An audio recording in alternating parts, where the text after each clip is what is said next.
श्री ब्रह्मा जी तथा श्री विष्णु जी का युद्ध। श्री शिव पुराण। शिव पुराण या शिव महापुराण की पूर्ण जानकारी। श्री ब्रह्मा जी तथा श्री विष्णु जी का युद्ध। श्री शिव पुराण। शिव पुराण ब्रह्मा विष्णु युद्ध।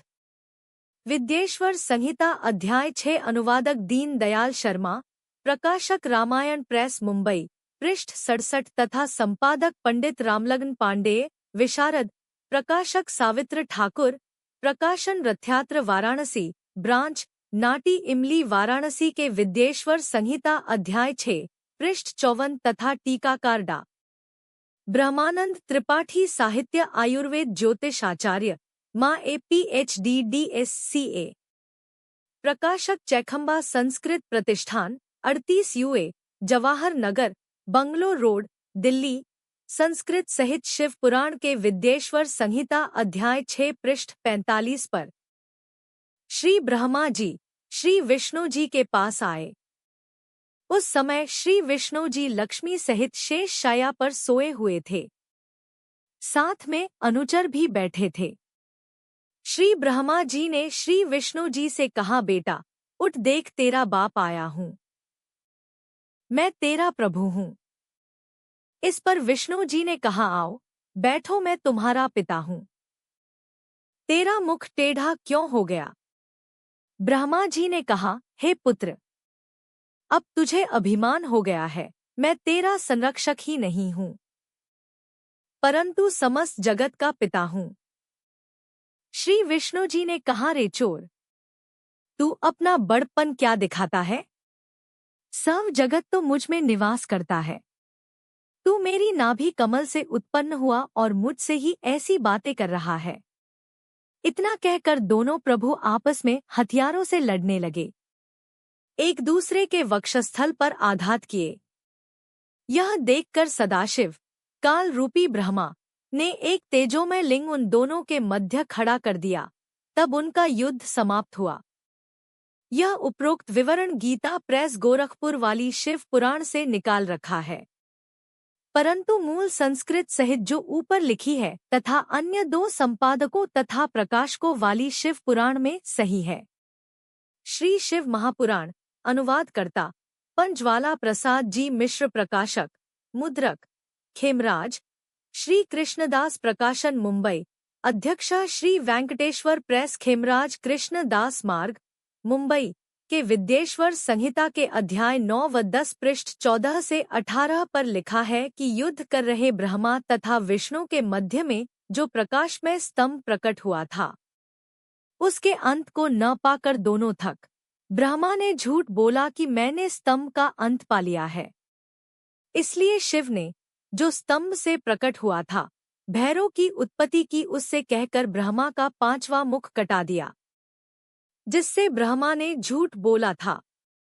तब उस शिव ने ब्रह्मा तथा विष्णु को कहा कि तुमने अज्ञान से अपने को ईश, प्रभु माना, यह बड़ा अद्भुत हुआ, अर्थात तुम प्रभु नहीं हो। इसी को दूर करने को ही मैं रणस्थान में आया हूँ। मैं इस सब का ईश्वर हूँ, यह संसार मेरा है। विद्येश्वर संहिता अध्याय 9 पृष्ठ 7। फिर विद्येश्वर संहिता अध्याय 10 पृष्ठ 18 पर लिखा है कि शिव बोला, है पुत्रों, ब्रह्मा विष्णु, आपने यह कृत्य सृष्टि स्थिति अपने तप से प्राप्त किया है। मैंने प्रसन्न होकर तुम्हें दिया है। इसी प्रकार दूसरे 2 कृत्य रुद्र तथा महेश को दिए हैं, परंतु अनुग्रह कृत्य कोई भी पाने को समर्थ नहीं है। रुद्र संहिता अध्याय 6 पृष्ठ 17 पर लिखा है कि विष्णु ने 12,000 दिव्य वर्षों तक तप किया, फिर बहुत समय तक दारुण तप किया, परंतु अपने पिता शिव अर्थात काल ब्रह्मा की प्राप्ति नहीं हुई। विचार करें, श्री शिव पुराण, श्री विष्णु पुराण तथा श्री ब्रह्मा पुराण तथा श्री देवी महापुराण में तीनों प्रभुओं तथा सदाशिव, काल रूपी ब्रह्मा तथा देवी शिवा प्रकृति की जीवन लीलाएं हैं। इन्हीं के आधार से सर्व ऋषिजन व गुरुजन ज्ञान सुनाया करते थे। यदि कोई पवित्र पुराणों से भिन्न ज्ञान कहता है, वह पाठ्यक्रम के विरुद्ध ज्ञान होने से व्यर्थ है। उपरोक्त युद्ध का विवरण पवित्र शिव पुराण से है। जिसमें दोनों प्रभु 5 वर्ष के बच्चों की तरह झगड़ रहे हैं। वे कहा करते हैं कि तू मेरा बेटा, दूसरा कहा करता है तू मेरा बेटा, मैं तेरा बाप। फिर एक दूसरे का गिरेबान पकड़कर मुक्कों व लातों से झगड़ा करते हैं। यही चरित्र त्रिलोकनाथों का है। उपरोक्त पुराण के उल्लेख से यह भी सिद्ध हुआ कि एक ब्रह्मा विष्णु तथा महेश ईश प्रभु नहीं है। 2 यह भी सिद्ध हुआ कि ब्रह्मा विष्णु तथा महेश से भिन्न चौथा काल ब्रह्मा है। ये तीनों उस काल ब्रह्मा अर्थात सदाशिव के पुत्र हैं। 3 यह भी सिद्ध हुआ कि काल ब्रह्मा पहले तप कराता है, फिर उन्हीं के तप के प्रतिफल में इन्हें सृष्टि स्थिति संहार का कार्यभार सौंपता है। यही कारण है कि श्री विष्णु पुराण में चतुर्थ अंश के अध्याय 1 श्लोक 86 गीता प्रेस गोरखपुर से पा। हिंदी अनुवाद। जो मेरा रूप धारण कर संसार की रचना करता है। स्थिति के समय जो पुरुष विष्णु रूप है, जो रुद्र शिव है, रूप से विश्व का ग्रास कर जाता है एवं अनंत रूप से संपूर्ण जगत को धारण करता है। लेख समाप्त। तीनों पुराणों श्री ब्रह्मा पुराण, श्री विष्णु पुराण तथा श्री शिव पुराण का प्रारंभ तो काल रूपी ब्रह्मा अर्थात ज्योति निरंजन से ही होता है, जो ब्रह्मलोक में महाब्रह्मा महाविष्णु तथा महाशिव रूप धारण करके रहता है तथा अपनी लीला भी उपरोक्त रूप में करता है। अपने वास्तविक काल रूप को छुपा कर रखता है तथा बाद में विवरण रजगुण ब्रह्मा जी, सद्गुण विष्णु जी तथा तमगुण शिव जी की लीलाओं का है। उपरोक्त ज्ञान के आधार से पवित्र पुराणों को समझना अति आसान हो जाएगा। FAQs। श्री ब्रह्मा जी तथा श्री विष्णु जी का युद्ध, श्री शिव पुराण। Q.1 शिव जी और ब्रह्मा जी के बीच युद्ध क्यों हुआ था? शास्त्रों में इस बात का जिक्र भी नहीं है जो शिव जी और ब्रह्मा जी के बीच में हुए किसी युद्ध का वर्णन करे। लेकिन सूक्ष्म वेद 5वें वेद में यह वर्णन स्पष्ट मिलता है कि एक बार श्री ब्रह्मा जी ने अपनी बेटी सरस्वती के साथ दुर्व्यवहार, उसके रूप पर आसक्त हो उसे जबरन आलिंगन करना किया था, जिसके कारण भगवान शिव जी बहुत क्रोधित हो गए थे और फिर शिव जी ने उन्हें कहा था कि आप अपना यह शरीर त्याग दें। शिव जी ने उन्हें यह भी कहा था कि अगर उन्होंने ऐसा नहीं किया तो वो कुत्ते के जीवन में जाएंगे। उसके बाद ब्रह्मा जी ने अपना वह शरीर त्याग दिया था। तब देवी दुर्गा जी ने अपनी शब्द शक्ति से उसी आत्मा को उसी आयु के दूसरे शरीर में प्रवेश कर दिया था। वर्तमान में वही आत्मा श्री ब्रह्मा जी के सिंहासन पर विराजमान है। Q.2 श्री ब्रह्मा जी और विष्णु जी के बीच लड़ाई क्यों हुई थी? श्री ब्रह्मा जी और विष्णु जी के बीच लड़ाई इस बात को लेकर हुई थी कि कौन किसका पिता है। लेकिन इसका निष्कर्ष यह निकला था कि सदाशिव ब्रह्मा काल ही दोनों का पिता है। Q.3 श्री विष्णु जी और ब्रह्मा जी के बीच हुई लड़ाई किस बात पर खत्म हुई थी? श्री विष्णु जी और ब्रह्मा जी दोनों इस बात को लेकर झगड़ रहे थे कि दोनों में से कौन किसका पिता है। लेकिन लड़ाई इस बात पर खत्म हुई कि सदाशिव यानी कि ब्रह्मा काल और दुर्गा जी ही ब्रह्मा जी, विष्णु जी और शिव जी के मात। श्री विष्णु जी सतोगुण युक्त हैं और अपने पिता ब्रह्मा काल के 21 ब्रह्मांडों के पालन करता है। राक्षस इनके सबसे बड़े शत्रु हैं, जिनसे विष्णु जी को युद्ध भी करना पड़ता है।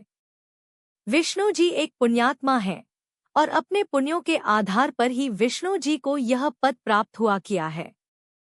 लेकिन यह भी एक कड़वी सच्चाई है कि ब्रह्मा काल पुण्य आत्माओं को देवता, राजा, करोड़पति आदि बनाकर उनके गुणों को नष्ट करवा देता है। इस तरह ब्रह्मा काल जुल्म करता है और फिर पुण्यात्माओं को 84 लाख योनियों में भेज देता है। Q.6 क्या श्री ब्रह्मा जी श्री विष्णु जी से पैदा हुए थे? श्री ब्रह्मा जी श्री विष्णु जी से पैदा नहीं हुए थे। यह दोनों ब्रह्मा काल और दुर्गा जी के पुत्र हैं। इसका प्रमाण संक्षिप्त शिव पुराण, रुद्र संहिता अध्याय 6, 7 और 9 पृष्ठ नंबर 103 से 110 में मिलता है। इसके अलावा संक्षिप्त शिव पुराण, विधवेश्वर संहिता पृष्ठ नंबर 24 से 26 में भी मिलता है। Q.7 श्री ब्रह्मा जी का विश्व में कोई मंदिर क्यों नहीं है? श्री ब्रह्मा जी को उनकी मां दुर्गा जी ने श्राप दिया था। इसी कारण ब्रह्मा जी का कोई मंदिर नहीं है। जन्म के बाद जब श्री ब्रह्मा जी को दुर्गा जी ने सचेत किया था तो ब्रह्मा जी ने अपने पिता के बारे में पूछा था, जिस पर उनकी मां देवी दुर्गा जी ने कहा था कि ब्रह्मा जी अपने पिता के दर्शन नहीं कर सकते। लेकिन फिर भी श्री ब्रह्मा जी अपने पिता की तलाश में गए थे और वह उनके दर्शन नहीं कर पाए थे। उसके बावजूद श्री ब्रह्मा जी ने वापस आकर दुर्गा जी से झूठ बोला था कि उनके पिताजी ने उन्हें दर्शन दे दिए हैं। इतना ही नहीं, ब्रह्मा जी ने तो नकली गवाह भी तैयार कर लिए थे। ब्रह्मा जी के झूठ बोलने के कारण ही उन्हें दुर्गा जी से श्राप मिला हुआ है। श्री ब्रह्मा जी का पिता ब्रह्माकाल खुद को छिपाकर रखता है। इसका प्रमाण पवित्र गीता जी अध्याय 7 श्लोक 24 व 25 में भी है। Q.8 श्री ब्रह्मा जी और विष्णु जी में से कौन अधिक शक्तिशाली है? यह दोनों ही जन्म और मृत्यु के चक्र में हैं और दोनों के पास सीमित शक्तियां हैं। श्री ब्रह्मा जी रजोगुण युक्त हैं और विष्णु जी ब्रह्मा काल के 21 ब्रह्मांडों में सतोगुण विभाग के प्रमुख हैं। यह केवल वही दे सकते हैं जो पहले से ही हमारे भाग्य में है और यह हमारे पापों का नाश भी नहीं कर सकते। केवल परमेश्वर कबीर जी ही 21 ब्रह्मांडों के पालन करता है। राक्षस इनके सबसे बड़े शत्रु हैं, जिनसे विष्णु जी को युद्ध भी करना पड़ता है। विष्णु जी एक पुण्यात्मा हैं और अपने पुण्यों के आधार पर ही विष्णु जी को यह पद प्राप्त हुआ किया है। लेकिन यह भी एक कड़वी सच्चाई है कि ब्रह्माकाल पुण्य आत्माओं को देवता, राजा, करोड़पति आदि बनाकर उनके गुणों को नष्ट करवा देता है। इस तरह ब्रह्माकाल जुल्म करता है और फिर पुण्य सीमित शक्तियां हैं। श्री ब्रह्मा जी रजोगुण युक्त हैं और विष्णु जी ब्रह्माकाल के 21 ब्रह्मांडों में सतोगुण विभाग के प्रमुख हैं। यह केवल वही दे सकते हैं जो पहले से ही हमारे भाग्य में है और यह हमारे पापों का नाश भी नहीं कर सकते। केवल परमेश्वर कबीर जी ही सर्वशक्तिमान और अमर हैं। कबीर साहेब ही हमारे पापों का नाश करके हमें पूर्ण मोक्ष प्रदान कर सकते हैं। Q.9 श्री ब्रह्मा जी की पत्नी कौन है? देवी सावित्री जी श्री ब्रह्मा जी की पत्नी है और वह देवी दुर्गा जी का ही रूप है। सावित्री जी समुद्र मंथन के दौरान बाहर निकली थी। उसके बाद देवी दुर्गा जी ने श्री ब्रह्मा जी और सावित्री जी का विवाह करवा दिया था। Q.10 श्री विष्णु जी के पिता कौन हैं? श्री विष्णु जी का जन्म ब्रह्माकाल और दुर्गा जी से हुआ था। इसका प्रमाण संक्षिप्त शिव पुराण रुद्र संहिता 6वें अध्याय पृष्ठ नंबर 102 में भी है।